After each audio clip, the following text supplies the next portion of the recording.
हम देखेंगे atomic structure का पार्ट वन, परमाणु संरचना का पार्ट वन। जैसे जैसे चैप्टर्स खत्म होते जा रहे हैं, आपको क्या करना है, किसी भी कॉम्पिटिटिव एग्जाम, चाहे आप किसी भी कॉम्पिटिटिव, चाहे वो स्टेट पीसीएस हो, एसएससी हो, जेएसएससी हो, बीएसएससी हो, किसी भी कॉम्पिटिटिव एग्जाम्स के प्रीवियस ईयर क्वेश्चंस को उठाइए और क्वेश्चन लगाना स्टार्ट कर दीजिए। आप पाएंगे कि आपसे सारे के सारे क्वेश्चन हो रहे हैं और जो एग्जाम में क्वेश्चन पूछा जा रहा है उससे कंटेंट की क्वालिटी आपको 10 कदम आगे ही मिलेगी, कम नहीं मिलेगा। स्वागत है दोस्तों आपका आपके अपने यूट्यूब चैनल परीक्षा हॉट 247 में। अगर आप चैनल पर नए हैं तो चैनल को सब्सक्राइब करके बेल आइकन को जरूर दबाइएगा और ज्यादा से ज्यादा दोस्तों में परीक्षा हॉट 247 को शेयर कीजिएगा। तो चलिए स्टार्ट करते हैं एटॉमिक स्ट्रक्चर का पार्ट वन और बात करते हैं इसके सारे कॉन्सेप्ट की। इसके सारे कॉन्सेप्ट का पोस्टमार्टम करते हैं और क्लास में ही सबको याद करते हैं।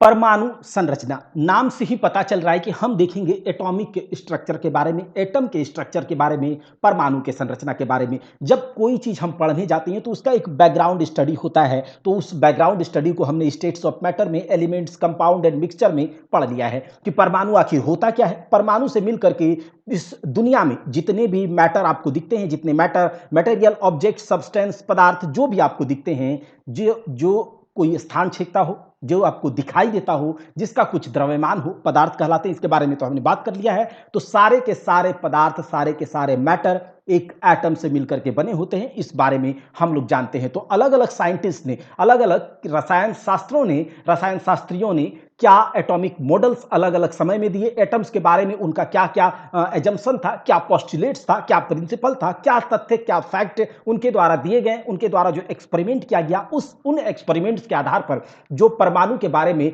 अलग अलग साइंटिस्ट के द्वारा बताया गया है समय समय पर। और फिर एक ने बताया उसमें कुछ कमी था तो दूसरा ने बताया वहां तक, उसके आगे उसमें कुछ कमी रह गया तो तीसरे ने बताया। और उस प्रकार से हमारे पास अभी जो भी एटॉमिक मॉडल्स अलग अलग साइंटिस्ट के द्वारा दिए गए हैं, उससे जो क्वेश्चंस एग्जाम में बनते हैं उसको पूरा तरह से हम लोग यहां पर देखेंगे।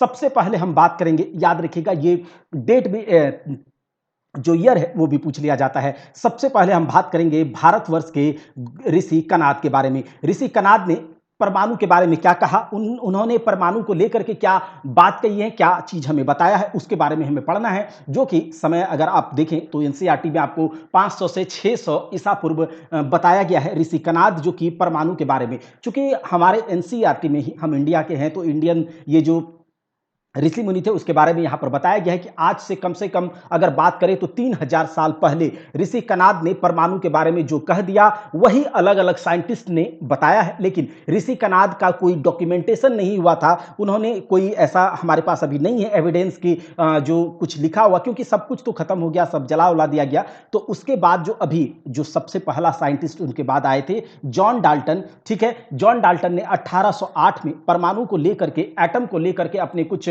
वक्तव्य रखे कि ये परमाणु है, ऐसा परमाणु होता है, इसके कुछ सिंबल्स होते हैं, इसके बारे में बताया। उसके बाद थॉमसन साहब 1904 ईस्वी में आए, लगभग 100 साल बाद थॉमसन साहब, और उन्होंने परमाणु के बारे में बताया। उनमें कुछ त्रुटियां रह गई तो रदरफोर्ड साहब 1911 में आए, रदरफोर्ड के एटॉमिक मॉडल के बारे में देखेंगे। फिर उनमें कुछ त्रुटियां रह गई, वो कुछ बताने में असक्षम रह गए, तो फिर उस पर काम करते करते नील्स बोर साहब 1913 ईस्वी में, याद रखिएगा, सबसे पहले ऋषि कनाद, उसके बाद जॉन डाल्टन 1808 ईस्वी में, थॉमसन साहब 1904 ईस्वी में, उनका थॉमसन का एटॉमिक मॉडल, रदरफोर्ड साहब का एटॉमिक मॉडल 1911 ईस्वी में, नील्स बोर का 1913 ईस्वी में, याद कीजिए नील्स बोर का 1913 ईस्वी में। उसके बाद जो भी इसमें कमियां रह गई, कुछ और एक्स्ट्रा ऐड किसने किया, सोमरफील्ड ने। सोमरफील्ड 1921 में, 1919 में, बोर एंड बरी, ठीक है, बोर एंड बरी 1921 ईस्वी में। फिर डी ब्रोगली ने परमाणु को लेकर के कुछ, एटम को लेकर के कुछ बातें कही 1924 ईस्वी में। और फिर आए स्क्रोडिंजर साहब और 1926 ईस्वी में। और लास्ट में परमाणु को लेकर के, परमाणु कण को लेकर के हाइजेनबर्ग का अनसर्टेनिटी प्रिंसिपल आता है, हाइजेनबर्ग की अनिश्चितता का सिद्धांत 1927 ईस्वी में। तो ये इतने एटॉमिक मॉडल्स को जो कि अलग अलग साइंटिस्ट ने बताए हैं उसके बारे में हम लोग देखेंगे। सबसे पहले बात करते हैं महर्षि कनाद के बारे में। ईसा पूर्व आज से 600 ईसा पूर्व 600 500 ईसा पूर्व पहले, ठीक है, इन्होंने ही, ऋषि महर्षि कनाद ने ही सबसे पहले परमाणु शब्द के बारे में बताया कि परमाणु क्या होता है, उसके बारे में, उस शब्द के बारे में ऋषि कनाद ने बताया है। यही एनसीईआरटी में लिखा गया है, तो आपको भी बताना है। सबसे पहले परमाणु शब्द का इंट्रोडक्शन किनके द्वारा कराया गया, तो महर्षि कनाद के द्वारा, महर्षि कनाद के द्वारा, किसके द्वारा, महर्षि कनाद के द्वारा परमाणु शब्द का। अच्छा, एटम वर्ड का सबसे पहले किसने इंट्रोडक्शन किया? अगर हिंदी में बात करें तो परमाणु शब्द को ऋषि कनाद ने, महर्षि कनाद ने, और एटम वर्ड को सबसे पहले जो इंट्रोड्यूस किया एटम वर्ड को, यह किया था डेमोक्रिटस साहब ने। किसने? डेमोक्रिटस साहब ने। परमाणु का मतलब क्या है? परम अणु। परम मतलब परम, सबसे अंतिम, ठीक है, सबसे अंतिम, उसके आगे कुछ नहीं, वही है सब, परम है, वही लास्ट है, वही सर्वे सर्वा है। तो परमाणु मतलब सबसे अंतिम कण, वही एक छोटा सा कण,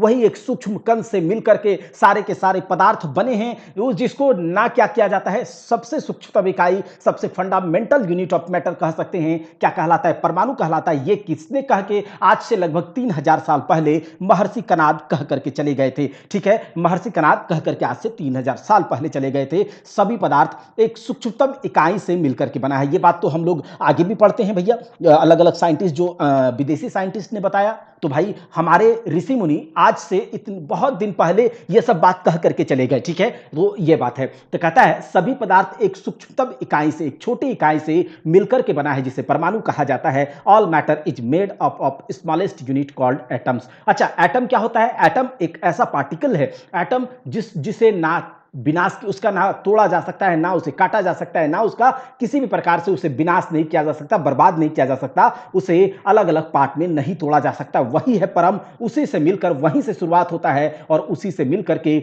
बनता है कोई मैटर। ऐसे तो आज एटम को तोड़ दिया गया है, एटम को सब atomic particles, proton, neutron, electron, और उसको भी आजकल क्या हो रहा है, अलग अलग लेबोरेटरी में उसे भी तोड़ा जा रहा है, गॉड पार्टिकल्स वगैरह, तो ये सब कुछ है। तो यहां से क्या आ गया, जो सबसे पहले ऋषि कनाद ने बताया कि परमाणु सबसे सूक्ष्मतम इकाई है किसी पदार्थ का, जिसे ना तोड़ा जा सकता है, ना काटा जा सकता है, ना उसे विभाजित किया जा सकता है, यानी कि इनडिस्ट्रक्टिव और इंडिविजुअल। अच्छा, 1808 ईस्वी में डाल्टन साहब आ गए, और डाल्टन साहब के जो परमाणु थ्योरी है उसको फर्स्ट एटॉमिक थ्योरी का दर्जा दिया गया। क्यों भैया, ऐसा क्यों? इनसे पहले ऋषि कनाद, महर्षि कनाद ने दे दिया था। लेकिन बात यहां फंस करके आ जाती है कि महर्षि कनाद का किसी भी प्रकार से कोई एविडेंस विश्व पटल पर नहीं देखने को मिलता है, और मिलेगा भी कैसे, यहां पर तो बर्बाद कर दिया गया, तो वो अलग चीज है। लेकिन जो फर्स्ट डॉक्यूमेंटेशन जो इन्होंने सबके सामने लेकर के आए, ठीक है, first atomic theory John Dalton ने दिया था। कब दिया था भैया? 1808 ईस्वी में। कब? 1808 ईस्वी में।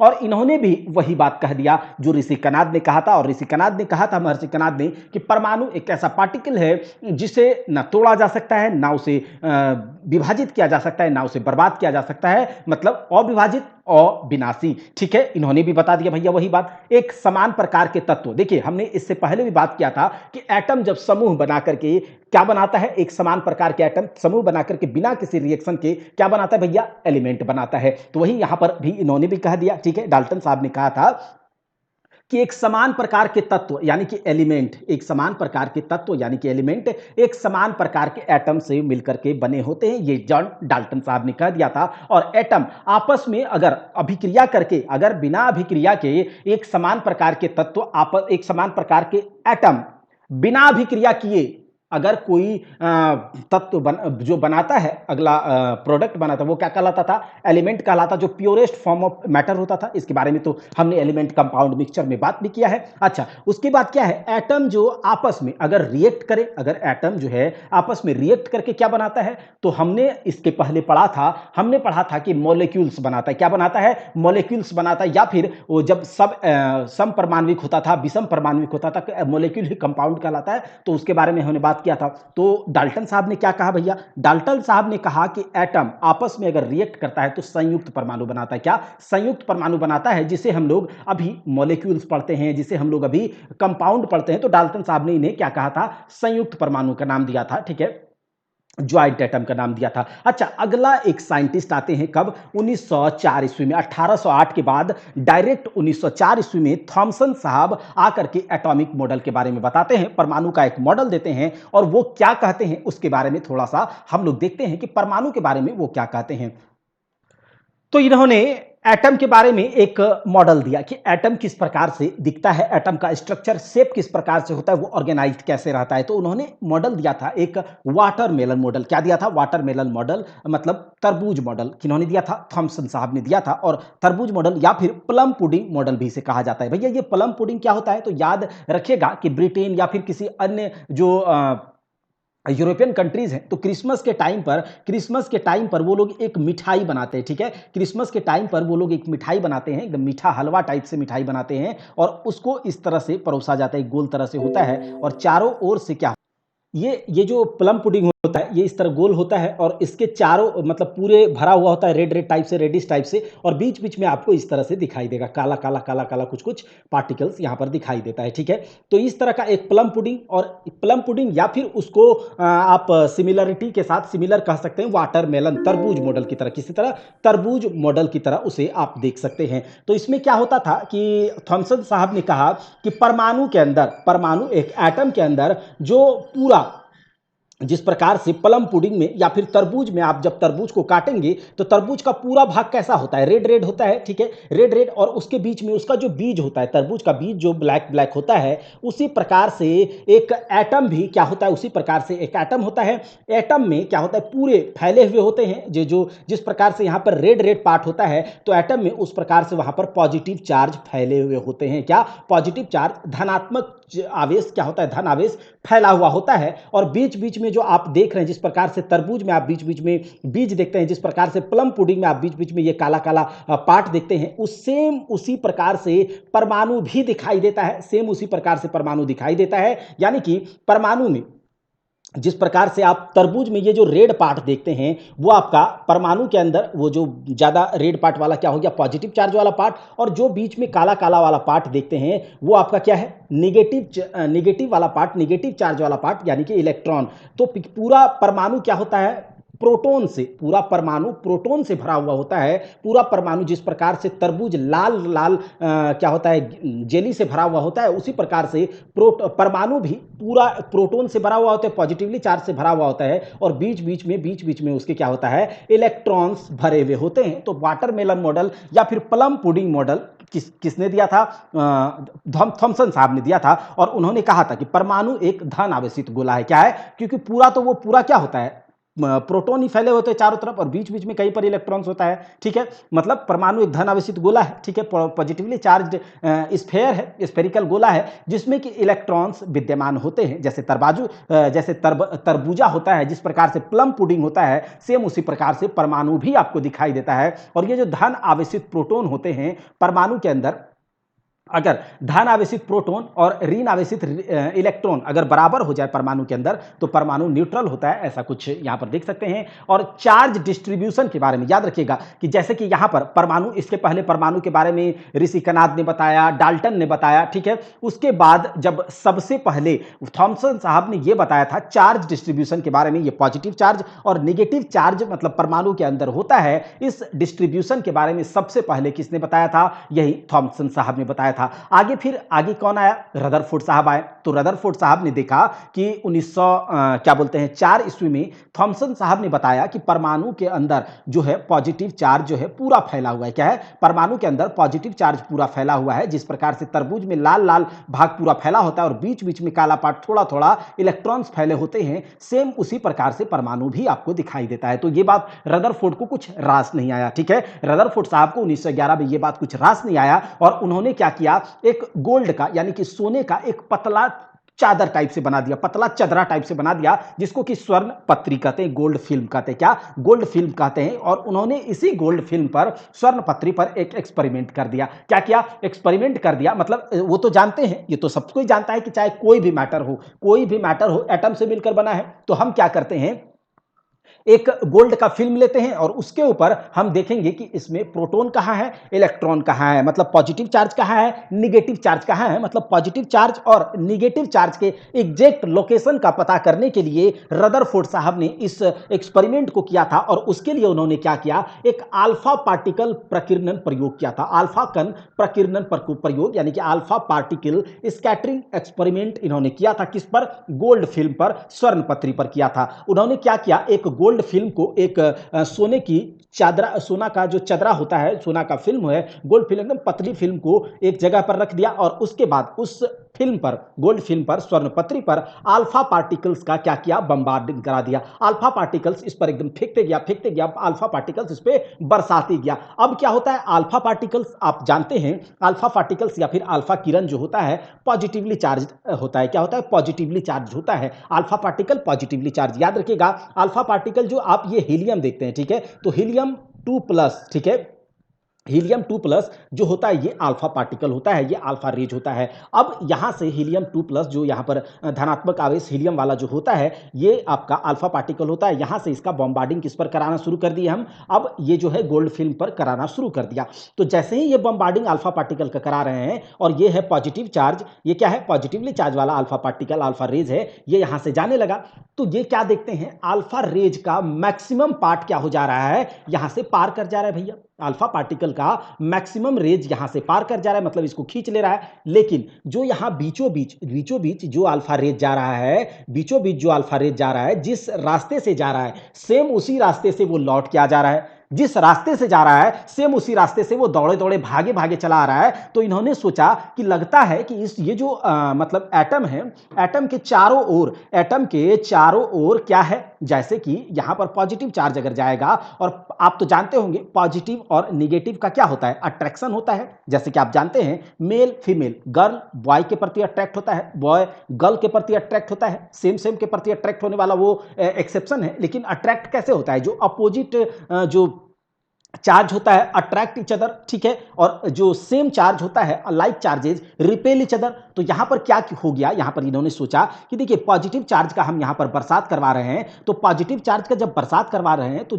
बहुत सारा पॉजिटिव चार्ज, पॉजिटिव रे जो है ये यहां से गोल्ड फिल्म को एकदम अट्रैक्ट कर दे रहा है, इधर आ नहीं रहा है वो। और लेकिन बीच में जो रे जा रहा है अल्फा पार्टिकल का, वो जो है जिस रास्ते से हम उसको भेज रहे हैं सेम उसी रास्ते से वो लौट करके आ जा रहा है। तो मतलब क्या है कि कोई भी एटम है उसके चारों ओर इलेक्ट्रॉन्स है मतलब निगेटिवली चार्ज आयन है। तभी तो क्या हो रहा है भैया, तभी तो यहां पर जब हम पॉजिटिव चार्ज का बरसात कर रहे हैं तो ये इसको अट्रैक्ट कर रहा है, मतलब कि भगा नहीं रहा है उसको। लेकिन बीच में जब इसको रे को भेज रहे हैं तो ये भगा दे रहा है उसको, वहां से रिपेल कर दे रहा है, उसको धक्का मार दे रहा है। इसका मतलब लगता है कि बीच में पॉजिटिव चार्ज है, एटम के बीच में पॉजिटिव चार्ज है और चारों ओर नेगेटिव चार्ज है। और इस प्रयोग को किसने किया था, रदरफोर्ड साहब ने किया था। और उसके बाद इन्होंने क्या बताया कि सेंट्रल पार्ट में, परमाणु के किसी भी परमाणु के सेंट्रल पार्ट में, मध्य भाग में क्या होता है, पॉजिटिवली चार्ज पार्टिकल्स होते हैं, पॉजिटिवली चार्ज पार्टिकल्स होते हैं। और उसको उन्होंने नाभिक का नाम दिया, न्यूक्लियस का नाम दिया किसी भी एटम का। और उन्होंने यह भी बताया, उन्होंने एक्सपेरिमेंट किया था, ये बहुत लंबा चौड़ा एक्सपेरिमेंट है तो उतना हम लोग नहीं जाएंगे, लेकिन हाँ उन्होंने बताया कि सेंट्रल पार्ट में पॉजिटिवली चार्ज होता है, क्योंकि जब पॉजिटिव चार्ज का हम बरसात करवाएं तो पॉजिटिव चार्ज का जब बरसात करवाए थे तो पॉजिटिव रिपेल करता ये आ गया, और जब इस चारों तरफ जब जा रहा था तो ये लौट कर नहीं आ रहा था, इधर अट्रैक्ट कर ले रहा था। तो इलेक्ट्रॉन एटम के सेंट्रल पार्ट में पॉजिटिवली चार्ज रहते हैं, उसे न्यूक्लियस कह दिया गया, नाभिक कह दिया गया। नाभिक में पॉजिटिव चार्ज और उसके चारों ओर निगेटिव चार्ज रिवॉल्व करते हैं। तो निगेटिव चार्ज यानी कि इलेक्ट्रॉन्स, और इलेक्ट्रॉन्स इन्होंने बताया कि इलेक्ट्रॉन्स कंटिन्यूअसली न्यूक्लियस के चारों ओर चक्कर लगाते रहते हैं। तो ये किन्होंने बताया, रदरफोर्ड साहब ने बताया। अब क्या होता है आगे, अब बहुत सारे लोग इनसे पूछने लगते हैं कि भैया देखिए आपने जो बताया कि इलेक्ट्रॉन्स जो है इसके चारों ओर, मतलब नाभिक के चारों ओर चक्कर लगाते रहता है, कंटिन्यूअसली चक्कर लगाते रहता है। अब जब कोई कंटिन्यूअस चक्कर लगाएगा, जब कंटिन्यूअस चक्कर लगाएगा तो इसका क्या होगा, जब ये कोई काम करेगा तो एनर्जी लॉस होगा, और जब एनर्जी लॉस होगा तो एक समय आएगा जब इलेक्ट्रॉन एनर्जी लॉस करके ऊपर हाई स्टेट से क्या बोलते हैं लो स्टेट में चला आएगा, ऊपर से नीचे गिर जाएगा। तो ये रदरफोर्ड साहब चक्कर में पड़ गए कि हाँ ऐसा हो सकता है। मतलब अब क्या किया जाए भाई, मतलब कि अगर इलेक्ट्रॉन चक्कर लगाते ठीक है ये एनर्जी लॉस कर देगा, तो जैसे ही एनर्जी लॉस करेगा तो ये ऊपर वाले कमरे से, ऊपर वाले कक्ष से नीचे वाले कक्ष में आ जाएगा, क्योंकि एनर्जी जब लॉस होगा तो ये हाई स्टेट एनर्जी में नहीं रह सकता है, ठीक है, ये नीचे आ जाएगा। और नीचे जब आ जाएगा तो धीरे धीरे करके सब आ जाएगा नाभिक के पास, और नाभिक में होता है पॉजिटिव चार्ज, और ये इलेक्ट्रॉन तो सब नाभिक में प्रोटॉन इलेक्ट्रॉन न्यूट्रॉन घटिया भेंट हो जाएगा, और उसके बाद फिर ये एटम खत्म हो जाएगा। तो अब भाई ये सोचने लगा कि रदरफोर्ड इसका क्या तोड़ है। तो ये तोड़ इन्होंने इसके बारे में बता नहीं पाए थे। ठीक है, रदरफोर्ड का लिमिटेशन या कमी या जो इनका डिसएडवांटेज या ड्रॉबैक हम कह सकते हैं कि रदरफोर्ड एटॉमिक मॉडल परमाणु के स्थायित्व की, परमाणु के स्टेबिलिटी की व्याख्या नहीं कर सके थे। ठीक है, लेकिन हाँ, उन्होंने ये सब कुछ बता दिया था कि एटम के सेंट्रल पार्ट में पॉजिटिव चार्ज होते हैं और उसके चारों ओर निगेटिवली चार्ज इलेक्ट्रॉन क्या करते हैं, कंटिन्यूअसली मूव करते रहते हैं। लोगों ने पूछा कि कंटिन्यूअस मूव करेगा तो एनर्जी लॉस होगा, एनर्जी लॉस होगा तो ये नीचे गिर जाएगा, और नीचे गिर जाएगा तो धीरे धीरे नीचे गिरकर सब चला आएगा नाभिक के पास और एटम क्या खत्म हो जाएगा। तो ये भी चक्कर में पड़ गए थे और ये एक्सप्लेन नहीं कर पाए थे इस बात को। फिर क्या होता है कि इस बात को एक्सप्लेन करने के लिए नील्स बोर साहब आते हैं और वो 1913 ईस्वी में, याद रखिएगा, नील्स बोर साहब का 1913 ईस्वी में एटॉमिक मॉडल आता है और जो रदरफोर्ड जहां पर छोड़ करके गए थे एटॉमिक मॉडल को, उसके आगे ये क्या करते हैं, काम करना शुरू कर देते हैं। ठीक है, ये उसके आगे काम करना शुरू कर देते हैं। इन्होंने क्या देखा कि रदरफोर्ड साहब से सब कोई पूछ रहे थे कि जब ये कंटिन्यूअस रिवॉल्व करेगा इलेक्ट्रॉन न्यूक्लियस के चारों ओर, तो क्या ये एनर्जी लॉस करके नीचे गिर जाएगा। तो ये इस बात पर काम करने लगे। तो रदरफोर्ड एटॉमिक मॉडल के लिमिटेशंस को, रदरफोर्ड एटॉमिक मॉडल के जो ड्रॉबैक थे उसको खत्म करने के लिए ये काम करते हैं और खत्म कर भी देते हैं। और सबसे पहले कक्षा के बारे में, सेल के बारे में, ऑर्बिट के बारे में, जो आप कह लीजिए कि इलेक्ट्रॉन जो होता है न्यूक्लियस के चारों ओर, इलेक्ट्रॉन जो होता है न्यूक्लियस के चारों ओर एक पर्टिकुलर ऑर्बिट में, एक पर्टिकुलर सेल में, पर्टिकुलर कक्षा में, मतलब वो क्या करता है, रिवॉल्व करता है। मतलब जिस प्रकार से, जैसे कि हम अभी हमारा सन के चारों ओर, सूरज के चारों ओर पृथ्वी जो प्लैनेट्स है एक पर्टिकुलर कक्षा में क्या कर रहा है, मूव कर रहा है, उसी प्रकार से इलेक्ट्रॉन्स भी न्यूक्लियस के चारों ओर एक पर्टिकुलर कक्षा में, पर्टिकुलर सेल ऑर्बिट में कंटिन्यूअसली मूव करते रहता है, सर्कुलर मोशन में। ठीक है, कंटिन्यूअसली मूव करते रहता है। तो ये बात उन्होंने बताया था सबसे पहले। अच्छा, इसके बाद लोगों ने पूछा, अच्छा आप तो बता दिए यही कि कंटिन्यूअसली एक पर्टिकुलर एनर्जी वाले कक्षा में मूव करते रहता है, लेकिन इसके स्टेबिलिटी के बारे में आप बताइए। तो कहता है, इन्होंने कहा कि ठीक है हम बताते हैं इसके बारे में। तो इन्होंने कहा कि देखिए, जब कोई particle, body, object circular motion में मूव करता है, ठीक है, सर्कुलर मोशन में मूव करता है, तो ये इसके सर्कुलर मोशन में मूव करते समय एक सेंटर की ओर एक फोर्स, जिसको कि सेंट्रीपिटल फोर्स कहा जाता है, लगता है, और इसके अपोजिट में इसे बैलेंस करने के लिए एक फोर्स लगता है, सेंट्रीफ्यूगल फोर्स। ठीक है, इसके बारे में आप लोगों को मैंने फिजिक्स में पढ़ाया है। सेंट्रीपिटल फोर्स और सेंट्रीफ्यूगल फोर्स आपस में बैलेंस करके रखता है, इधर जितना फोर्स लगता है सेम इधर इसको बैलेंस करके रखता है, और ये इलेक्ट्रॉन जो है या जो भी बॉडी है एक सर्कुलर मोशन में कंटिन्यूअसली इधर मूव करते रहता है। तो नेट फोर्स यहां पर क्या है, फोर्स तो लग रहा है, लेकिन नेट फोर्स की अगर बात करें तो नेट फोर्स जीरो है।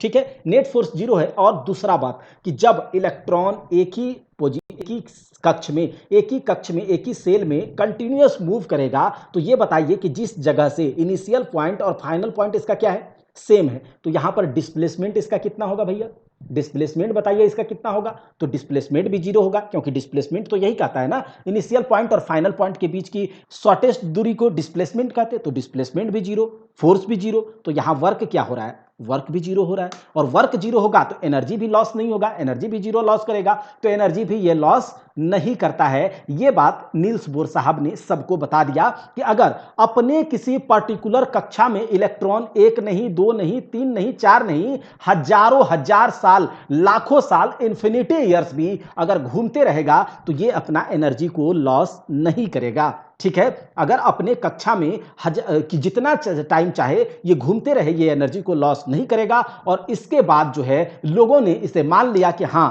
अब जो है एटम के स्टेबिलिटी के बारे में हम लोगों को पता चल गया कि हां, इस प्रकार से एटम का स्टेबिलिटी काम करते रहता है। अब क्या उन्होंने बताया कि हम तो ये बात बता दिए, अब हम ये भी बताते हैं कि इलेक्ट्रॉन्स एक पर्टिकुलर एनर्जी वाले कक्षा में न्यूक्लियस के चारों ओर घूमते रहता है। तो ये जो कक्षा होता है न्यूक्लियस के सबसे पहला, जो सबसे फर्स्ट न्यूक्लियस के पास वाला, सबसे पास वाला जो कक्षा होता होगा उसे क्या कहते हैं, पहली कक्षा। उसके बाद दूसरी कक्षा, उसके बाद तीसरी कक्षा, उसके बाद चौथी कक्षा। ठीक है, और इसमें इलेक्ट्रॉन मूव कर रहा है तो इसको एक स्पेशल नाम दे दिया गया है। पहला कक्षा को के, दूसरा कक्षा को एल, सुना होगा आपने, दूसरा कक्षा को एल, तीसरा कक्षा को एम, चौथा कक्षा को एन, के एल एम एन। ठीक है, ये बात इन्होंने बताया। अब जो इलेक्ट्रॉन न्यूक्लियस के सबसे नजदीक होगा उससे उसका बॉन्डिंग कैसा होगा, बहुत तगड़ा वाला बॉन्डिंग होगा। ठीक है, तो ये इसको बहुत तगड़े से इसको खींच करके रखेगा, और जो ऑर्बिट या जो कक्षा सबसे दूर होगा उसके साथ न्यूक्लियस का बॉन्डिंग कैसा होगा, सबसे कमजोर होगा।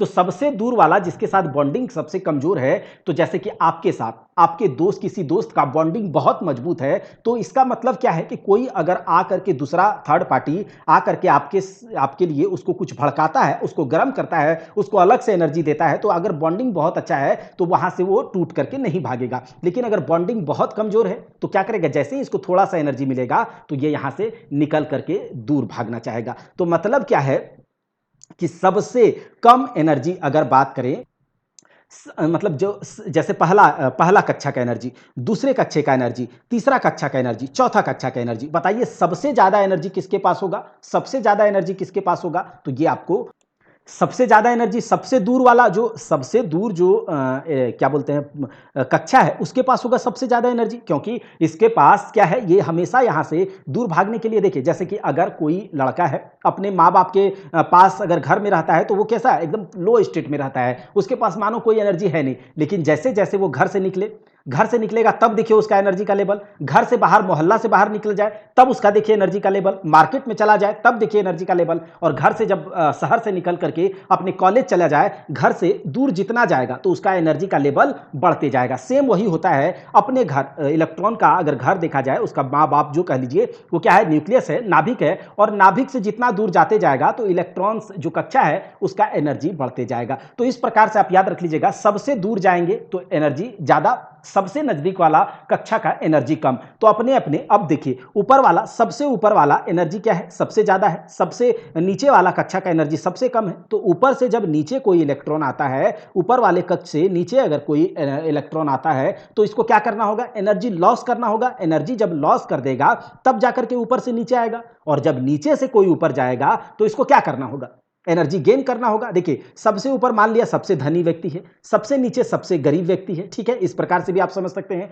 अब गरीब व्यक्ति को अमीर बनना है तो इसे क्या करना होगा, धन अर्जित करना होगा। अमीर व्यक्ति को गरीब बनना है तो इसे धन क्या करना होगा, लॉस करना होगा, धन का लॉस करना होगा। तो इसी प्रकार से सबसे ऊपर सबसे ज्यादा एनर्जी, नीचे आना है एनर्जी लॉस कीजिए, ऊपर जाना है एनर्जी गेन कीजिए। ठीक है, यही यही यहां पर कहा गया है। तो न्यूक्लियस के जितने निकट रहेंगे जो कक्षा, वो उसके पास एनर्जी सबसे कम, जितना दूर जो कक्षा उसके पास एनर्जी सबसे ज्यादा। अच्छा, लिमिटेशंस इसका क्या था, नील्स बोर साहब के परमाणु के मॉडल का लिमिटेशंस क्या था, तो इन्होंने जो है सिर्फ मोनो एटॉमिक स्पीसीज के बारे में ही बात किया था। जैसे मोनो एटॉमिक का मतलब क्या होता है, number of electrons, mono atomic electrons वाला नंबर ऑफ इलेक्ट्रॉन्स जिसके पास केवल एक हो, नंबर ऑफ इलेक्ट्रॉन्स जिसके पास केवल एक हो, उसी टाइप के एलिमेंट्स के बारे में इन्होंने बात किया था। जैसे हाइड्रोजन के पास इलेक्ट्रॉन्स की संख्या एक होती है, लिथियम 2+, इसके बारे में हम बताएंगे आपको आगे कि कैसे इलेक्ट्रॉन्स का संख्या ज्ञात किया जाता है, इलेक्ट्रॉन्स की संख्या कैसे निकाली जाती है, प्रोटॉन की संख्या कैसे निकाली जाती है, न्यूट्रॉन की संख्या कैसे निकाली जाती है, सबके बारे में हम बात करेंगे। लेकिन यहां पर यह समझिए कि नील्स बोर साहब ने केवल जिस भी एलिमेंट का इलेक्ट्रॉन का संख्या एक हो उसी के बारे में केवल बताया था और आगे नहीं बता पाए थे। तो यही इनका लिमिटेशंस था, यही इनका ड्रॉबैक था परमाणु मॉडल का। अब हम लोगों ने नील्स बोर के बारे में देख लिया, अब देखिए आगे क्या है।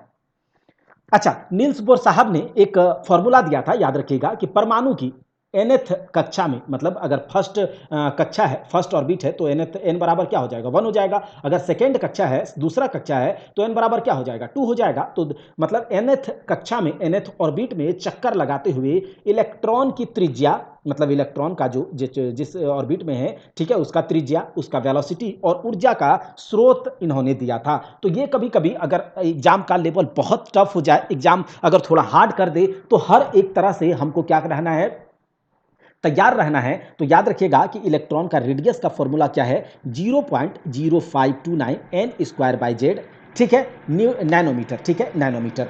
अब आगे देखिए एनर्जी का एनर्जी। और यहाँ पर ये जेड क्या है, जेड जो है आगे हम बात भी करेंगे इसके बारे में। जेड जो है परमाणु संख्या होता है, एटॉमिक नंबर को जेड से डिनोट किया जाता है। एन क्या है, ये नंबर ऑफ सेल है, ठीक है, कौन से नंबर में है, एन बराबर अगर दूसरा कक्षा में है तो 2 हो जाएगा, एन बराबर तीसरा कक्षा में है तो 3 हो जाएगा, ठीक है, ये है। अच्छा एनर्जी क्या होगा, उस इलेक्ट्रॉन का एनर्जी क्या होगा, तो -13.6 जेड स्क्वायर, जेड क्या है परमाणु संख्या है, एन क्या है एन सेल है, और इलेक्ट्रॉन वोल्ट में, एनर्जी को इलेक्ट्रॉन वोल्ट में और जूल में, दोनों में अगर जिसमें पूछा जाएगा उसमें आप लगा सकते हैं। तो क्या हो जाएगा यहाँ पर केवल ये चेंज हो जाएगा, -2.18 इंटू 10⁻18 जूल में z square by n square, और इलेक्ट्रॉन वोल्ट में तो z square by n square. केवल फॉर्मूला याद रख लीजिएगा, ठीक है। और अगर इलेक्ट्रॉन जो कि मूव कर रहा है न्यूक्लियस के चारों ओर, उसका वेलोसिटी निकालना हो तो कौन सा फॉर्मूला है, 2.18 इंटू 10⁻6 जेड बाय एन, जहां पर जेड क्या है एटॉमिक नंबर और एन क्या है नंबर ऑफ सेल, मतलब सेल नंबर, कक्षा का संख्या। तो ये याद रखिएगा। जैसे कि यहां पर अगर आपसे पूछ लिया जाए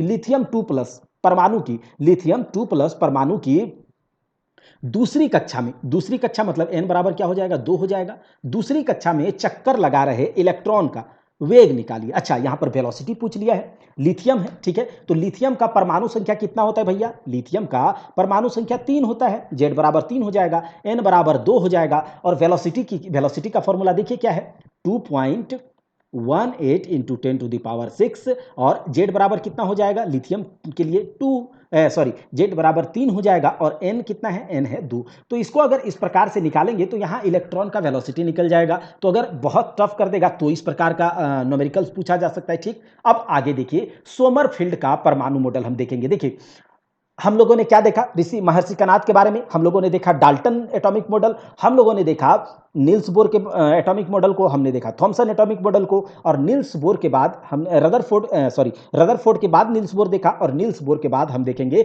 सोमरफील्ड का परमाणु मॉडल। तो 1919 ईस्वी की बात है, कितने 1919 ईस्वी की बात है, और इसी साल सोमरफील्ड नाम के साइंटिस्ट ने एक एटम को लेकर के अपना एक मॉडल दिया, ठीक है। इसके बारे में क्या है देखते हैं कि नील्स बोर परमाणु मॉडल की त्रुटियों को, जो भी उनमें त्रुटियां रह गई थी, जैसे कि केवल सेम एक इलेक्ट्रॉन जिसमें हो उसी के बारे में बात करेगा। दूसरा कि केवल उन्होंने बताया था परमाणु किसी एक पर्टिकुलर ऊर्जा वाले कक्षा में चक्कर लगाती रहती है, इसके बारे में बताया, ठीक बात है। तो उसके आगे का काम किसने किया, सोमरफील्ड साहब ने किया, और कौन से साल में, तो 1919 में इन्होंने अपना ये मॉडल दिया था, एटॉमिक मॉडल। अब नील्स बोर साहब ने कहा था कि इलेक्ट्रॉन्स के कक्षाओं, जिसे कि ऑर्बिट्स कहता है, इलेक्ट्रॉन्स के कक्षाओं के बारे में नील्स बोर साहब ने बताया कि इलेक्ट्रॉन्स जो है एक पर्टिकुलर कक्षा में, n बराबर 1 पहली कक्षा, जिसे कि k से डिनोट करते हैं, KLNM, इस प्रकार से इलेक्ट्रॉन्स की एक पर्टिकुलर एनर्जी वाले, जिसे कि ऊर्जा स्तर भी आप बोल सकते हैं,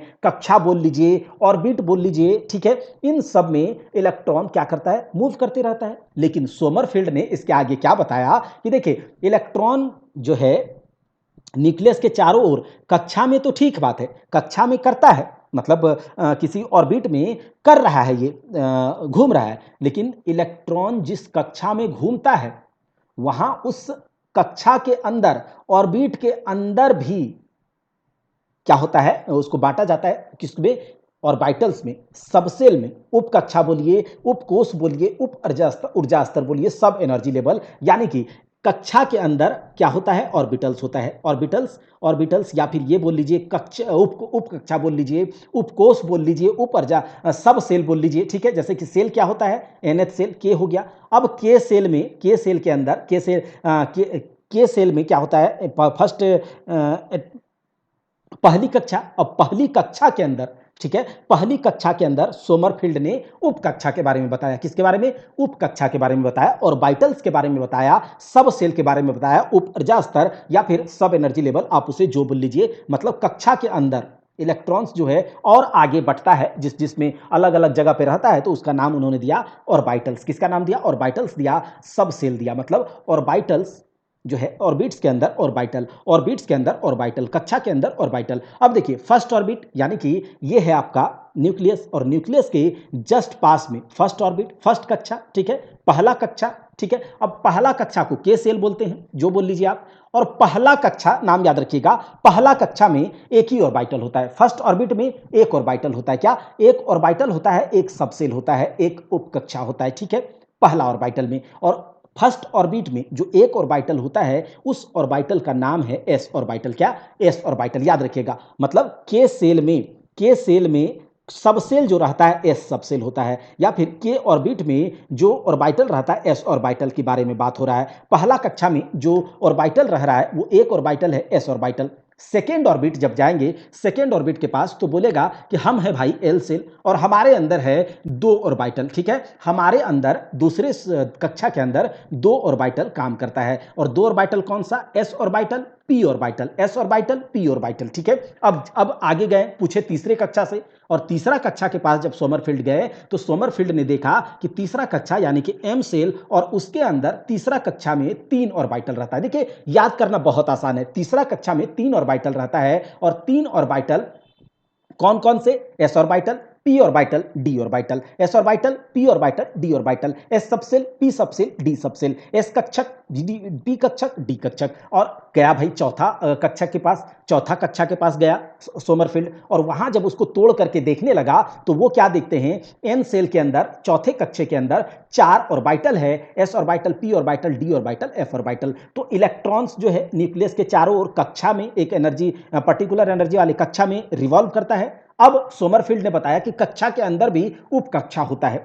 ठीक है, और उन उपकक्षकों के बारे में, उन ऑर्बिटल्स के बारे में बताया कि कौन से कक्षा में कितने उपकक्षे होते हैं। ठीक है, जैसे कि पहले में बताया एस ऑर्बिटल, दूसरे में बताया एस ऑर्बिटल पी ऑर्बिटल, तीसरे में बताया एस पी डी, चौथे में बताया एस पी डी एफ। ठीक है, इतना बताया उन्होंने। अब यहां पर नोट में एक देखिएगा। ठीक है, ऑर्बिटल के अंदर चूंकि हम जानते हैं कि इलेक्ट्रॉन्स जो है वो किधर कक्षा में रिवॉल्व करता है। ठीक है, उसके अंदर ऑर्बिटल्स है। अब ऑर्बिटल के अंदर इलेक्ट्रॉन्स के लिए घर भी तो होगा, इलेक्ट्रॉन्स के लिए कक्षक भी तो होगा, इलेक्ट्रॉन्स के लिए रूम भी तो होगा। तो याद रखिएगा एस ऑर्बिटल में जो कक्षक होते हैं, कितने कमरे जो होते हैं, वो एक कमरा होता है। पी ऑर्बिटल में तीन कमरा होता है, डी ऑर्बिटल में पांच कमरा होता है और एफ ऑर्बिटल में सात कमरा होता है इलेक्ट्रॉन को रहने के लिए। ठीक है, पहले कक्षे में एस ऑर्बिटल, दूसरे कक्ष में दो ऑर्बिटल होता है एस और पी ऑर्बिटल, तीसरे कक्षे में एसपीडी और चौथे में एसपीडीएफ। इसके बारे में आप लोग भली भांति समझ गए होंगे।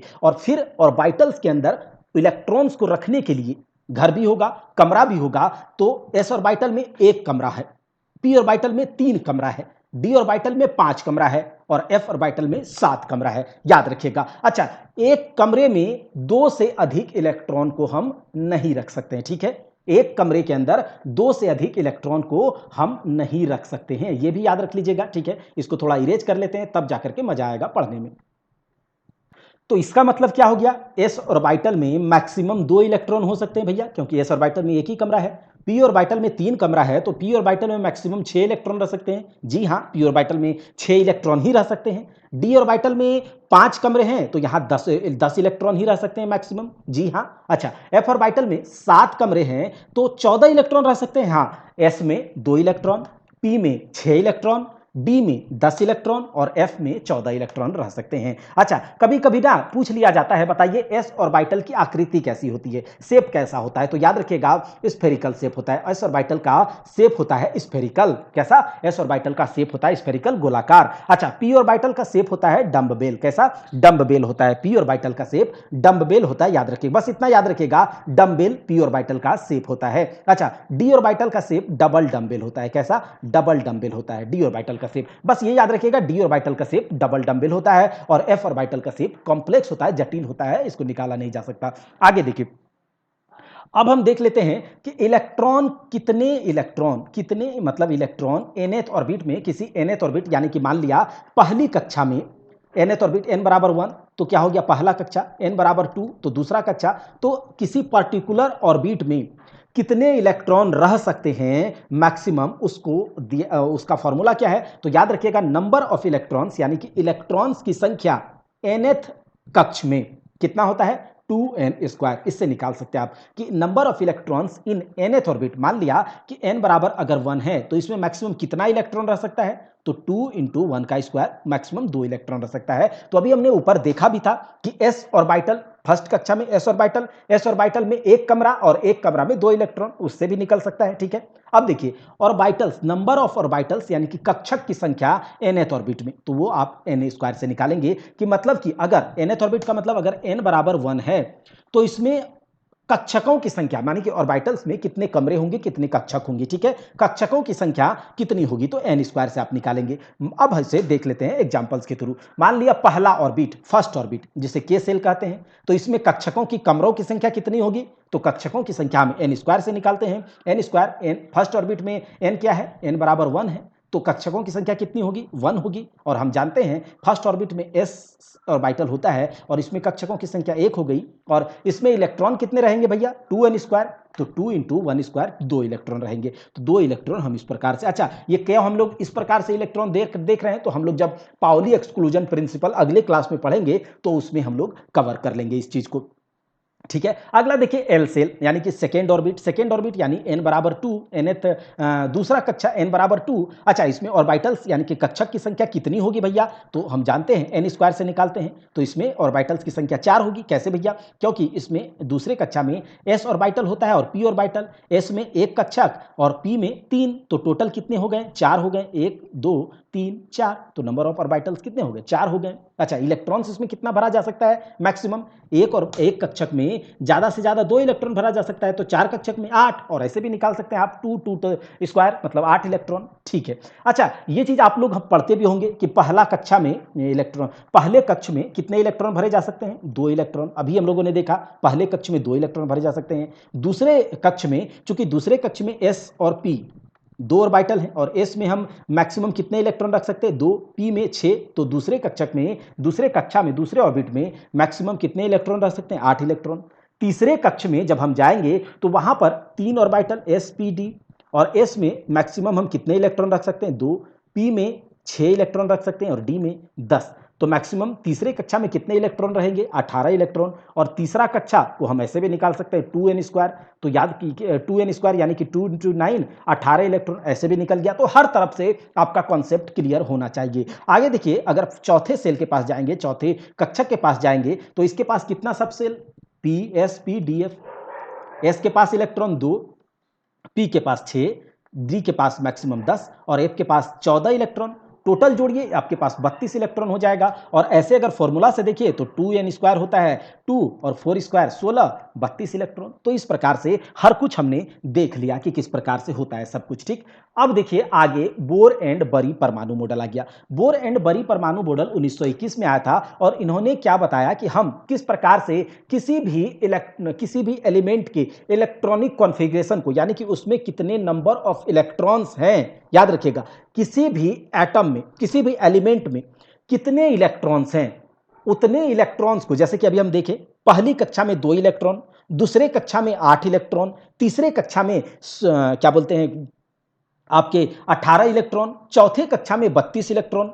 तो इन इलेक्ट्रॉन्स को अलग अलग एलिमेंट में कैसे भरा जाए, इसके लिए सबसे पहले लिखने का जो शुरुआत किया था, इलेक्ट्रॉनिक कॉन्फ़िगरेशन, इलेक्ट्रॉनिक विन्यास लिखने के बारे में बताया था हमें बोर एंड बरी ने, याद रखिएगा बोर एंड बरी ने बताया था, ठीक है। अच्छा इसके बारे में उन्होंने ये बात बताया। अब पहला सेल के सेल, दूसरा एल, तीसरा एम, चौथा एन सेल, ठीक है। इसमें देखिए पहला में 2 इलेक्ट्रॉन s, दूसरा में 2 ऑर्बिटल होते हैं, s orbital p orbital 8 electron, तीसरे में sp_d यानी कि 18 इलेक्ट्रॉन और चौथे में sp_d 32 इलेक्ट्रॉन। तो अगर हमें नाइट्रोजन का इलेक्ट्रॉनिक कॉन्फ़िगरेशन लिखना हो तो नाइट्रोजन का एटॉमिक नंबर कितना, 7 होता है, ऐसे आप लोग जानते भी होंगे और आगे आपके कॉन्सेप्ट से भी आपको क्लियर कर देंगे। तो नाइट्रोजन में परमाणु का संख्या 7, और अगर इसके ऊपर कोई चार्ज वार्ज नहीं है तो इसमें इलेक्ट्रॉन का संख्या भी 7 होगा, क्योंकि नंबर ऑफ प्रोटॉन्स और इलेक्ट्रॉन्स अगर बराबर होता ही है एलिमेंट में, ठीक है, न्यूट्रल एलिमेंट में, तो नंबर ऑफ प्रोटॉन और नंबर ऑफ इलेक्ट्रॉन बराबर है। तो नंबर अगर प्रोटॉन का 7 है तो इलेक्ट्रॉन का भी 7, मतलब कि नाइट्रोजन का एटॉमिक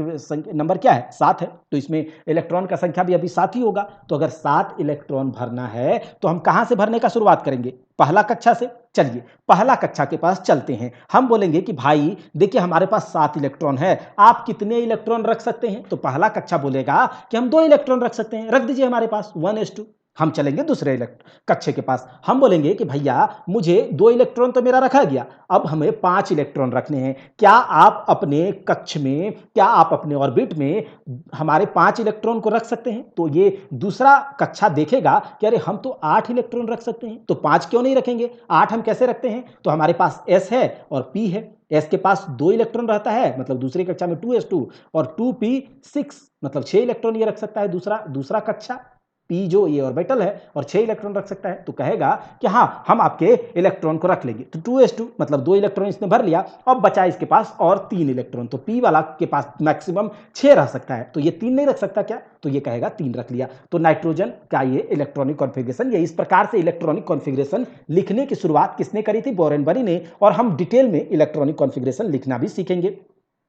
उसके कुछ एक्सेप्शंस भी हैं, ठीक है, उसके कुछ ट्रिक्स भी हैं, फॉर्मूलाज भी हैं, उसे भी देखेंगे। अब कहेगा कि कैल्शियम के पास चलते हैं और कैल्शियम को बोलेंगे कि हमारे पास इलेक्ट्रॉन 20 है, अब कैसे इलेक्ट्रॉन इसे रखा जाए? तो हम कहाँ से जाएंगे, शुरू करेंगे पहली कक्षा से। पहला कक्षा वाला बोलेगा ठीक है हमारे पास 2 इलेक्ट्रॉन रख दो। दूसरा कक्षा के पास जाएंगे, कहेगा हमारे पास s और p है, तुम हमारे पास 8 रख दो, ठीक है रख दिया। 2s2 2p6, तो कितना भर गया? 2 2 4 अच्छे 10 भर गया, अब और 10 भरना है। तीसरे कक्षा के पास जाएंगे और तीसरा में कितना है? spd 3 है, ठीक है, तो s कहेगा 2 रख दो। तीसरा कक्षा में p के पास जाएंगे, कहेगा 6 रख दो हमारे पास, और तीसरा कक्षा में d के पास जैसे ही जाएंगे तो हम पीछे देखेंगे कि कितना इलेक्ट्रॉन हमारा भरा गया।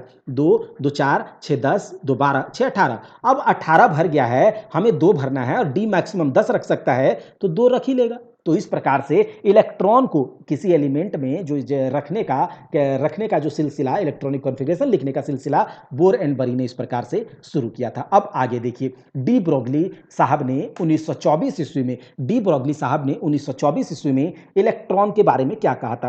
तो डी ब्रोगली साहब ने 1924 ईस्वी में इलेक्ट्रॉन के बारे में यह कहा कि इलेक्ट्रॉन की दोहरी प्रकृति होती है। क्या बताया इन्होंने? कि इलेक्ट्रॉन की दोहरी प्रकृति होती है। तो हम लोगों ने पूछा कि कैसे, क्या दोहरी प्रकृति होती है? तो बोला इलेक्ट्रॉन जो है एक पार्टिकल नेचर भी रखता है, यानी कि इलेक्ट्रॉन एक कण की तरह भी काम करता है, जैसे लाइट का डुअल नेचर होता है, उसी प्रकार से इलेक्ट्रॉन का भी दोहरी प्रकृति होती है, कण प्रकृति, मतलब पार्टिकल एक कण की तरह काम कर रहा है, इलेक्ट्रॉन एक पार्टिकल की तरह, और ये वेव की तरह भी काम करता है, इस प्रकार से भी चलता है, ट्रांसमिट होता है। तो कहा कि इलेक्ट्रॉन के पास 2 प्रकृति के इलेक्ट्रॉन होता है, दोहरी प्रकृति, डुअल नेचर के बारे में, इलेक्ट्रॉन्स के बारे में बताया कि ये पार्टिकल नेचर और वेव नेचर, इलेक्ट्रॉन के पार्टिकल नेचर और वेव नेचर के बारे में 1924 ईस्वी में डी ब्रोगली साहब ने बताया था, और उन्होंने एक फॉर्मूला दिया था। क्या दिया था? लेमडा बराबर एच पी बाई पी। देखिए, अगर वेव प्रकृति इलेक्ट्रॉन की बताएंगे तो किसी भी वेव का वेवलेंथ होता है, मतलब तरंग की लंबाई हम कैसे नापते हैं? तो इसके ऊंचाई से इसके ऊंचाई तक क्या होता है? एक वेवलेंथ होता है। इसके नीचे जो क्रस्ट होता है, क्रेस्ट और ट्रफ, तो एक क्रेस्ट से दूसरे क्रस्ट तक एक वेवलेंथ, दूसरे ट्रफ से दूसरे ट्रफ तक दूसरे वेवलेंथ। तो इसका वेवलेंथ वगैरह के बारे में हम आगे बात करेंगे, लेकिन देखिए अगर वेव है तो उसका वेवलेंथ भी होगा। तो इलेक्ट्रॉन का अगर वेव प्रॉपर्टी है, वेव नेचर है, और इलेक्ट्रॉन का पार्टिकल नेचर भी है, तो इसको ध्यान में रखते हुए ब्रोगली साहब ने क्या एक फॉर्मूला दिया, लेमडा बराबर एच बाय पी। क्या दिया? लेमडा बराबर एच बाय पी। लेमडा बराबर मतलब ये होता है आपका वेवलेंथ ऑफ इलेक्ट्रॉन, और पी चूंकि ये कण प्रकृति है, ये एक ऑब्जेक्ट, एक बॉडी की तरह काम कर रहा है, पार्टिकल की तरह, तो ये जब मूव करेगा, ये वेव नेचर में ये मूव करेगा, तो इसका वेलोसिटी भी होगा, और वेलोसिटी है, कुछ मास भी है इसका, तो मास भी है, तो इसका मास और वेलोसिटी जब मल्टीप्लीकेशन होगा तो वो क्या कहलाएगा? मोमेंटम कहलाएगा, क्योंकि p बराबर क्या होता है? मोमेंटम बराबर m भी, मास इंटू वेलोसिटी। तो इसके पास अपना मास भी है, वेलोसिटी भी है, जिस वेग से ये मूव करेगा वेव, क्या बोलते हैं, तरंग में, तो क्या कहलाएगा? वहां मोमेंटम भी होगा। मतलब कि उसको देखते हुए डी ब्रोगली साहब ने ये फॉर्मूला दे दिया, लेमडा बराबर एच बाई पी, जहां पर एच क्या है? प्लैंक्स कांस्टेंट है, और प्लैंक कांस्टेंट का जो क्या बोलते हैं, मान होता है, वैल्यू होता है, वो आपका 6.67 इंटू 10⁻⁻34 जूल सेकेंड होता है। और लेमडा क्या है? वेवलेंथ ऑफ इलेक्ट्रॉन है, और पी क्या है? मोमेंटम है। पी क्या है? मोमेंटम है। तो यहां से भी आपको न्यूमेरिकल्स देखने को मिल सकते हैं। अगर आपसे बहुत डिटेल, मतलब इस तरह के न्यूमेरिकल्स हम आपको दिखाएंगे कि किस प्रकार से एग्जाम में पूछे जा सकते हैं, तो अगर इस कंटेंट को आप करके जाते हैं, जो कि आपको यहां करवा भी दिया जाता है, आपको नोट्स भी दिया जाता है, और उसके बाद आप कहीं से भी क्वेश्चन लगाइए, आपको लुसेंट क्राउन से क्वेश्चन लगवा भी दिया जाएगा, तो सब कुछ करवा दिया जाएगा, साइंस में कोई दिक्कत नहीं होगी। तो देखिए लेमडा मतलब बता दिया जाए, लेमडा को हम लोग वेवलेंथ को मेजर करते हैं एंगस्ट्रॉम में, और एंगस्ट्रॉम क्या होता है 10⁻⁻10 मीटर। ये तो आप लोग जानते ही होंगे, एंगस्ट्रॉम, फर्मी, नैनो, मेगा, ये तो एक्टो, जेटा, ये सब के बारे में मेजरमेंट में बात होती है, ठीक है। तो अगर आपसे कह दिया जाए कि मान लिया 400 एंगस्ट्रॉम वेवलेंथ का, 400 एंगस्ट्रॉम वेवलेंथ का कोई इलेक्ट्रॉन, ठीक है, कोई इलेक्ट्रॉन कितना वेलोसिटी से, 400 एंगस्ट्रॉम वेवलेंथ का कोई इलेक्ट्रॉन कितने वेलोसिटी से मूव कर रहा है ये बताइए। तो आपके पास डी ब्रोगली साहब ने लेमडा बराबर h/p दिया है, तो आप इलेक्ट्रॉन का मास तो जानते ही हैं। इलेक्ट्रॉन का मास कितना होता है, 9 × 10⁻9 - 31 kg ये होता है, ठीक है। तो अगर आपको ये सब पता है, मास पता है, वेलोसिटी निकालना है, ठीक है, एक मिनट, इसको हम पहले क्या करते हैं। तो आपको क्या है, अगर यहाँ पर मास पता है, इलेक्ट्रॉन का मास तो पता होगा आपको, ठीक है, एच का भी मान पता है, प्लैंक्स कांस्टेंट का, वेलोसिटी निकालना है, ठीक है, और यहाँ लेमडा दे दिया गया है। तो अगर लेमडा दे दिया गया है, मास जानते हैं, प्लैंक्स कांस्टेंट आपको पता है, तो अगर वेलोसिटी निकालने बोल दिया जाएगा तो क्या आप नहीं निकाल लेंगे? जी हाँ, आप निकाल लेंगे। अगर आपको वेलोसिटी दे दिया जाए, एम तो आप जानेंगे ही, प्रोटॉन का मास भी आप जानेंगे, इलेक्ट्रॉन का मास भी जानेंगे, एच भी जानते हैं, तो क्या आप वेवलेंथ नहीं निकाल लेंगे?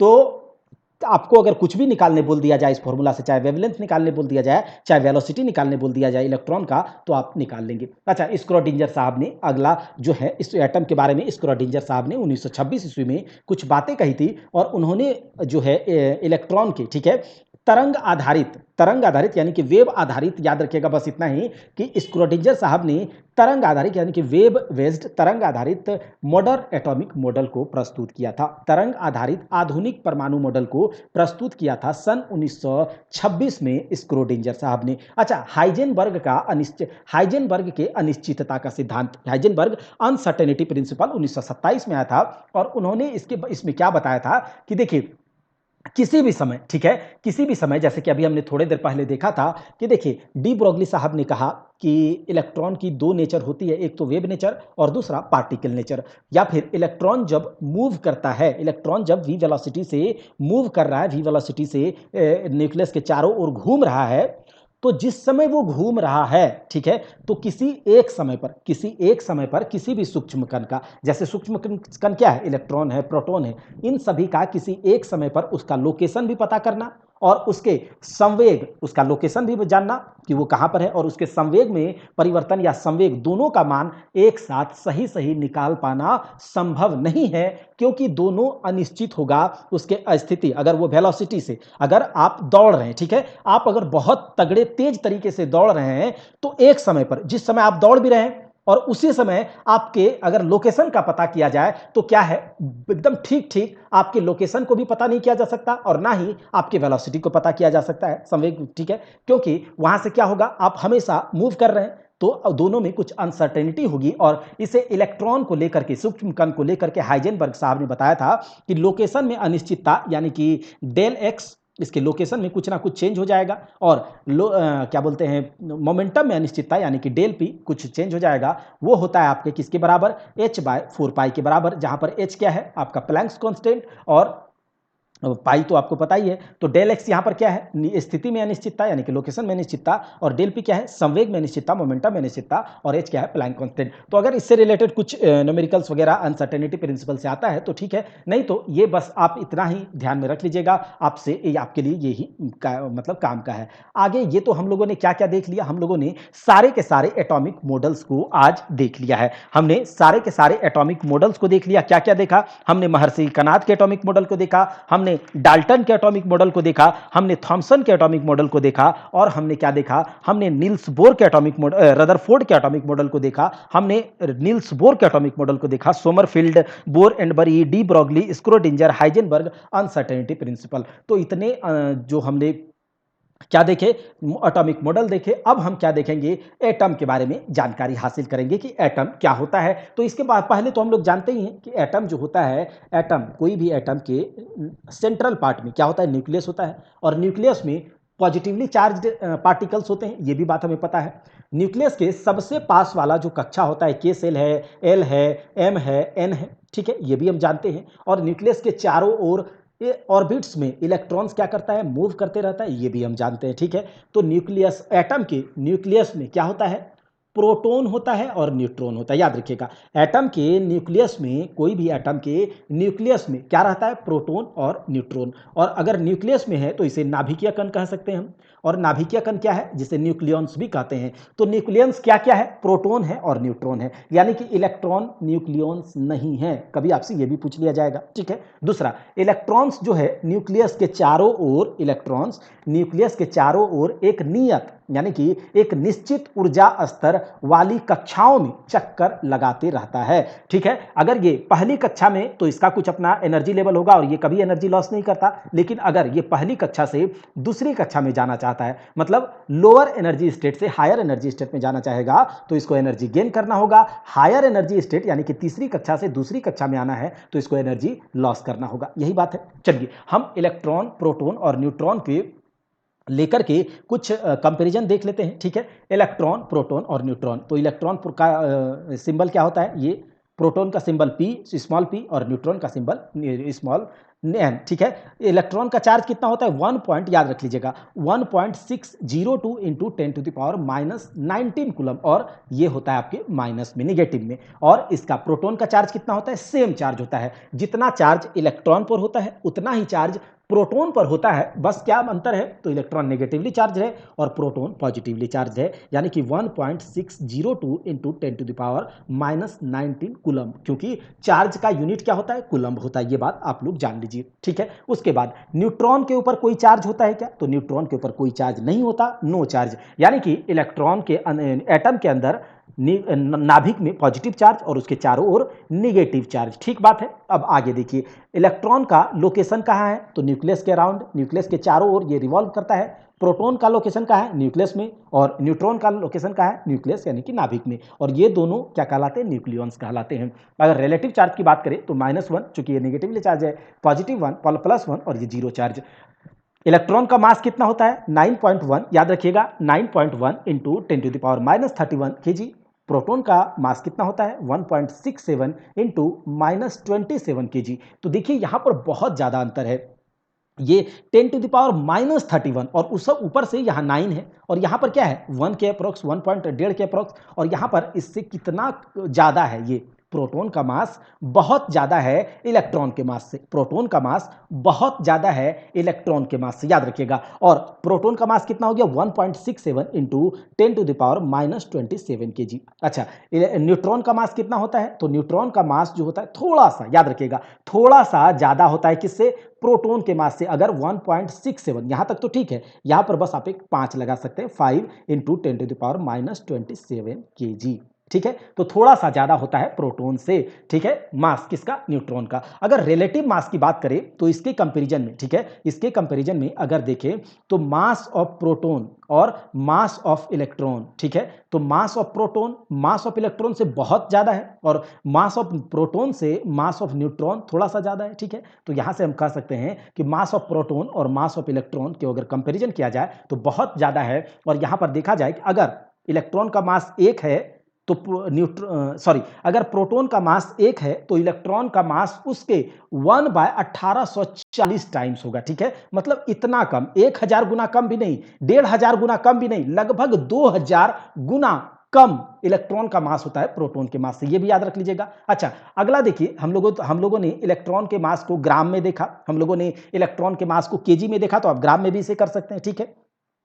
लेकिन इलेक्ट्रॉन चूंकि एक बहुत स्मॉलेस्ट पार्टिकल होता है, एक तो एटम स्मॉलेस्ट पार्टिकल है, और एटम से कम छोटा सब एटॉमिक पार्टिकल बहुत छोटा होता है इलेक्ट्रॉन्स, प्रोटॉन और न्यूट्रॉन। तो इसके मास को निकालने के लिए हमें बहुत छोटे यूनिट की आवश्यकता पड़ेगी, और वो छोटा यूनिट होता है एएमयू, यानी कि एटॉमिक मास यूनिट, जिसे डाल्टन ने इंट्रोड्यूस किया था। इसे डी से भी डिनोट करते हैं। तो इसके मास को अगर एएमयू में देखा जाए तो इलेक्ट्रॉन का मास देखिए कितना है, 0.0000549 एएमयू, और इलेक्ट्रॉन का मास देखिए कितना ज्यादा है, 1.007 एएमयू, और न्यूट्रॉन का मास इससे थोड़ा सा ज्यादा, 1.008 एएमयू। अच्छा, इलेक्ट्रॉन की खोज किसने करी थी, जे जे थॉमसन ने। इलेक्ट्रॉन की खोज जे थॉमसन ने करी थी और प्रोटॉन की खोज किसने करी थी? गोल्डस्टीन ने 1919 ईस्वी में। प्रोटॉन की खोज गोल्डस्टीन ने 1919 में, जे थॉमसन ने इलेक्ट्रॉन की खोज 1857 में। लेकिन प्रोटॉन का नामकरण जो है रदरफोर्ड ने किया था, ये याद रखिएगा, प्रोटॉन का नामकरण रदरफोर्ड ने किया था, ठीक है। अच्छा, जेम्स चैडविक ने न्यूट्रॉन की खोज 1932 में करी थी, तो ये बात है। अच्छा, एमयू को देख लेते हैं कि एमयू क्या होता है, थोड़ा सा इसके बारे में जानकारी ले लेते हैं, वैसे डिटेल में हमें नहीं देखना है। एटॉमिक मास यूनिट इसे कहते हैं। देखिए, एटॉमिक मास या फिर मॉलिक्यूलर मास को मेजर करने के लिए हम लोग एटॉमिक मास यूनिट का यूज करते हैं। जैसे कि ग्राम है, जिस प्रकार से केजी में मास का मेजरमेंट करते हैं, उसी प्रकार से एटॉमिक मास यूनिट में एटॉमिक मास या फिर मॉलिक्यूलर मास को हम लोग मेजर करते हैं, क्योंकि बहुत छोटा यूनिट होता है, बहुत छोटा पार्टिकल होता है ये इलेक्ट्रॉन्स, प्रोटॉन, ये सब। तो एमयू को याद रखिएगा, म्यू से भी डिनोट किया जाता है और एमयू बहुत छोटा यूनिट है ग्राम की तुलना में, ठीक है। Small unit, large unit. अगर 1 ग्राम और एमयू को आपस में बराबर करना है, मतलब ग्राम और एमयू को आपस में बराबर करना है, तो आपको एमयू को किससे गुना करना होगा? देखिए कितने बड़े यूनिट से इसको गुना करना पड़ता है, 6.02 इंटू 10⁻23। तो आप कभी एवोगाड्रो नंबर से अगर परिचित हैं तो ठीक है, नहीं तो बाद में बात करेंगे ही मोल कॉन्सेप्ट में। मोल कॉन्सेप्ट भी आपको पढ़ाएंगे, आपको डिटेल में पूरा साइंस करवाएंगे, ये वादा है। और कंटेंट के लिए आप परेशान बिल्कुल नहीं होइएगा, ठीक है।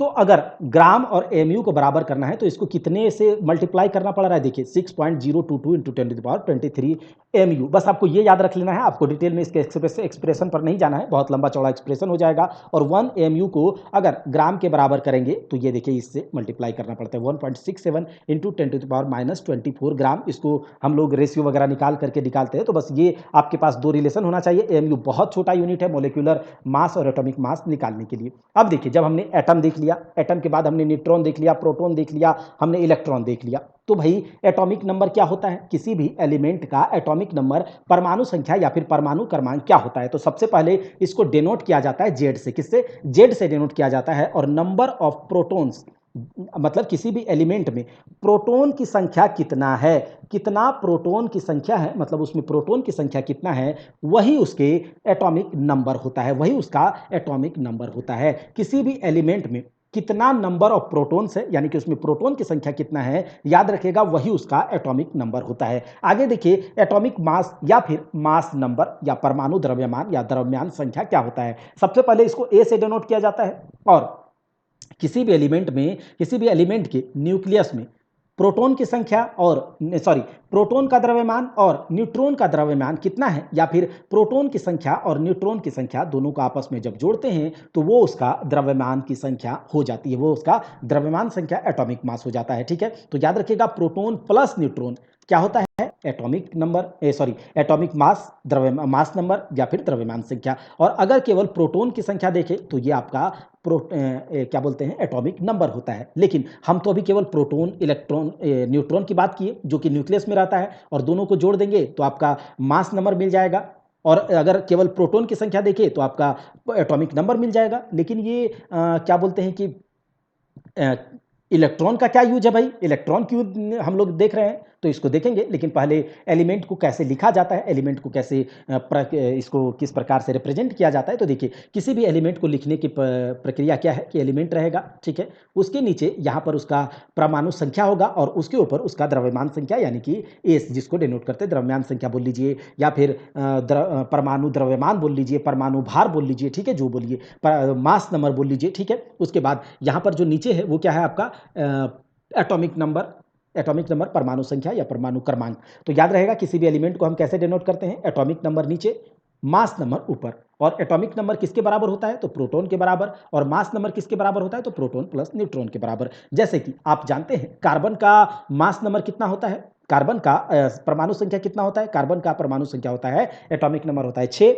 और उसका द्रव्यमान संख्या होता है 12। तो कार्बन को हम इस प्रकार से लिखते हैं। अगर आपको कह दिया जाए ऑक्सीजन लिखने, तो आप जानते हैं ऑक्सीजन का परमाणु संख्या होता है 8 और उसका द्रव्यमान संख्या होता है 16, तो हम इसको इस प्रकार से लिखते हैं, ठीक है, कोई बात नहीं। ये जो 16 है ये क्या है? प्रोटॉन प्लस न्यूट्रॉन, और ये जो 8 है इसमें परमाणु की संख्या है, ठीक। अच्छा, इलेक्ट्रॉन का यूज क्या है? तो इलेक्ट्रॉन का यूज उस एलिमेंट पर कितना चार्ज है उसको कैलकुलेट करने के लिए एलिमेंट का इलेक्ट्रॉन का यूज हम लोग करते हैं। इलेक्ट्रॉन को देखते हैं, नंबर ऑफ इलेक्ट्रॉन से हम ये पता कर सकते हैं कि उस एलिमेंट पर कितना चार्ज है, कितना चार्ज नहीं है, पॉजिटिव चार्ज है, नेगेटिव चार्ज है या फिर न्यूट्रल है। तो याद रखिएगा कि किसी भी एलिमेंट के में जितने प्रोटॉन की संख्या होती है उतना ही उसमें इलेक्ट्रॉन की संख्या होती है, ऐसे नॉर्मली, ठीक है।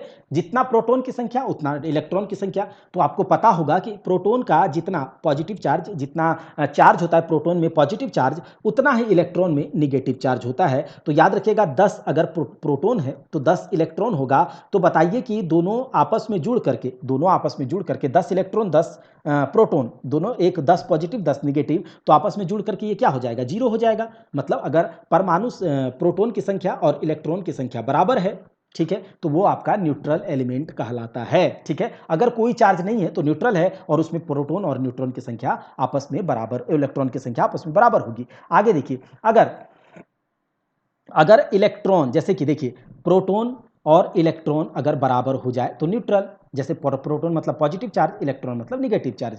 लेकिन अगर इलेक्ट्रॉन हम किसी से ले लिए, अगर हम इलेक्ट्रॉन किसी और एलिमेंट से ले लिए, मांग लिए, तो बताइए मांगने वाला हमेशा नीचे रहता है कि नहीं? मांगने वाला हमेशा निगेटिव में रहता है। तो याद रखिएगा अगर इलेक्ट्रॉन रिसीव करेंगे तो हमारे ऊपर इलेक्ट्रॉन्स की संख्या बढ़ जाएगी, प्रोटॉन तो जितना है रहेगा ही, इलेक्ट्रॉन हम अगर किसी से रिसीव करेंगे तो हमारे ऊपर अंदर क्या होगा, इलेक्ट्रॉन की संख्या बढ़ जाएगी, और इलेक्ट्रॉन की संख्या बढ़ेगी तो निगेटिव चार्ज बढ़ जाएगा, और प्रोटॉन मतलब पॉजिटिव चार्ज घट जाएगा, तो इलेक्ट्रॉन बढ़ जाएगा, पॉजिटिव चार्ज घट जाएगा। तो बताइए वो एलिमेंट कैसा होगा? तो वो एलिमेंट निगेटिवली चार्ज होगा, यानी कि एनायन होगा, ऋणायन होगा। अगर इलेक्ट्रॉन दे दिए तो देने वाला हमेशा क्या होता है, ऊपर होता है, देने वाला हमेशा पॉजिटिव में रहता है। तो अगर इलेक्ट्रॉन का दान करते हैं तो वो पॉजिटिव चार्ज, मतलब इलेक्ट्रॉन दान किए तो प्रोटॉन इलेक्ट्रॉन दान करके क्या होगा, इलेक्ट्रॉन की संख्या कम हो जाएगी, तो इलेक्ट्रॉन की संख्या कम होगी तो प्रोटॉन की संख्या बढ़ जाएगी, और प्रोटॉन की संख्या बढ़ेगी तो पॉजिटिव चार्ज बढ़ जाएगा, और पॉजिटिव चार्ज बढ़ा तो वो एलिमेंट कैटायन कहलाएगा, धनायन कहलाएगा। तो ये सब आप लोग को पता हो गया होगा। अब हम किस प्रकार से किसी भी एलिमेंट के ऊपर चार्ज की संख्या, चार्ज क्या है पता करेंगे। तो देखिए आपको पता होगा कि उसके परमाणु संख्या उसका कितना है, वो उसका नंबर ऑफ प्रोटॉन होता है, और उस पर जितना इलेक्ट्रॉन की संख्या है, अगर प्रोटॉन की संख्या और इलेक्ट्रॉन की संख्या बराबर है तो क्या होता है, जीरो होता है। मतलब कि प्रोटॉन में इलेक्ट्रॉन घटा दीजिए तो जीरो।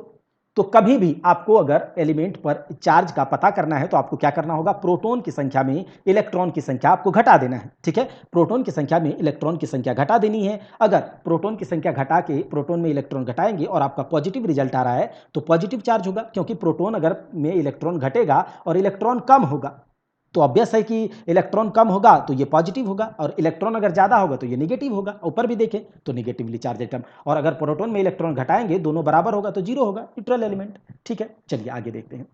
अब यहाँ से निकाल लेते हैं कुछ थोड़ा सा यहाँ से निकाल के देखते हैं। अगर हमारे पास प्रोटॉन की संख्या 6 है, न्यूट्रॉन की संख्या 8 है और इलेक्ट्रॉन की संख्या 9 है, तो यहाँ आपको सबसे पहले ये आपके दिमाग में स्ट्राइक होना चाहिए था कि प्रोटॉन 6 है और इलेक्ट्रॉन 9 है, मतलब प्रोटॉन की संख्या से इलेक्ट्रॉन की संख्या ज़्यादा है। तो यहाँ कितना ज़्यादा है, 3 ज़्यादा है। तो याद रखिएगा यहाँ निगेटिव चार्ज, निगेटिवली एलिमेंट है, निगेटिवली चार्ज एलिमेंट है, और उस एलिमेंट पर कितना चार्ज है, -3 का। ये आपको पता होना चाहिए देखते ही, ठीक है। अच्छा, प्रोटॉन की संख्या 6 है तो ये द्रव्यमान संख्या इसका कितना, परमाणु संख्या कितना होगा, 6 होगा। और परमाणु संख्या किसका 6 होता है, तो कार्बन का। इस प्रकार से आप निकाल सकते हैं, यहां पर ऐसे ही रैंडमली दिया गया है, ठीक है।